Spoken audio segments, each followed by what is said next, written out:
So in this video we're going to look at measuring CAN bus voltages with a multimeter using the voltmeter setting. If you haven't done so already, go and check out the channel. I've got lots more videos on CAN bus diagnostics. So in this quick video we're just going to look at the average voltage readings that we get on CAN bus. So let's get straight into it. We're going to be measuring the powertrain CAN network of this 3 Series BMW.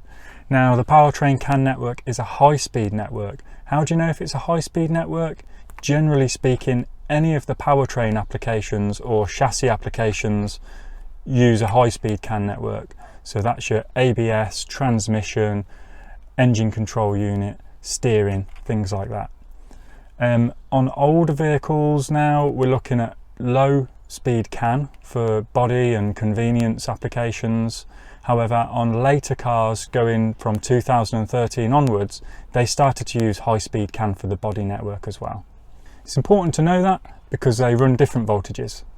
So I've got my Fluke meter with me today, and I've got a crocodile clip attached to the black lead, and I've got a back probe connected to the red lead, or a number 12 probe for those Volkswagen technicians out there. What we're going to do is we're going to connect the black probe to a good ground.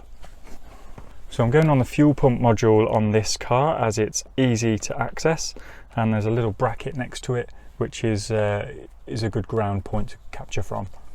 If you are going to take any CAN measurements and you don't know where to start, access the easiest module first to take your measurements.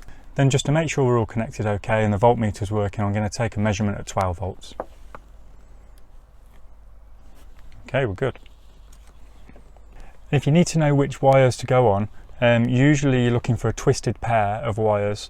If you haven't got the wiring diagram, maybe search online to find out what colour that manufacturer use for their CAN bus wires. They usually use the same colours across most of their models. On this BMW we've got a blue with a red trace and red for powertrain network. So before you take your measurement, make sure you turn the ignition on, wake the bus network up. So it's important to know that the multimeter isn't the best tool to measure CAN bus with. Really you want an oscilloscope. What we'll actually be measuring with the voltmeter is an average voltage. CAN bus is a digital signal and it has 2 wires. Now each of those wires has a signal that starts at 2.5 volts for both the wires. One of the signals when switched goes up to 3.5 volts, that's called CAN high, and one of the signals goes down to 1.5 volts, that's called CAN low. This happens really fast, so you need an oscilloscope to capture it properly. Go and check out the channel, I've got a couple of CAN bus diagnostic videos using the oscilloscope.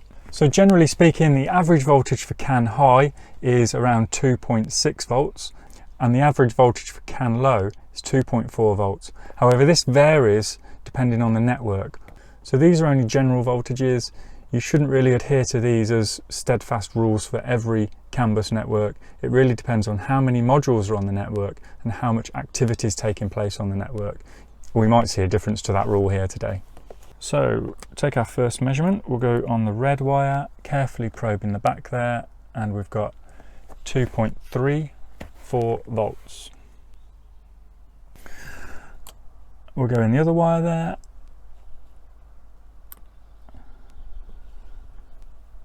and we've got 2.6 volts.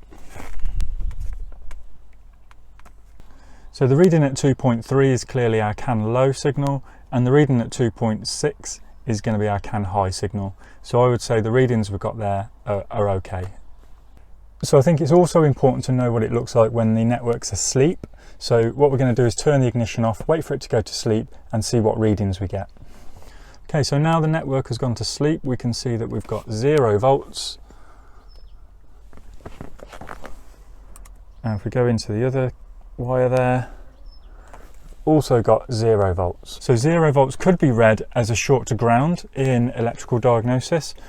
So to check that you haven't got a short to ground, just turn the multimeter to the resistance setting. And what we're doing is, because it's still connected up between ground and the network, we're checking whether there is a mutual short between the network and ground, short circuit.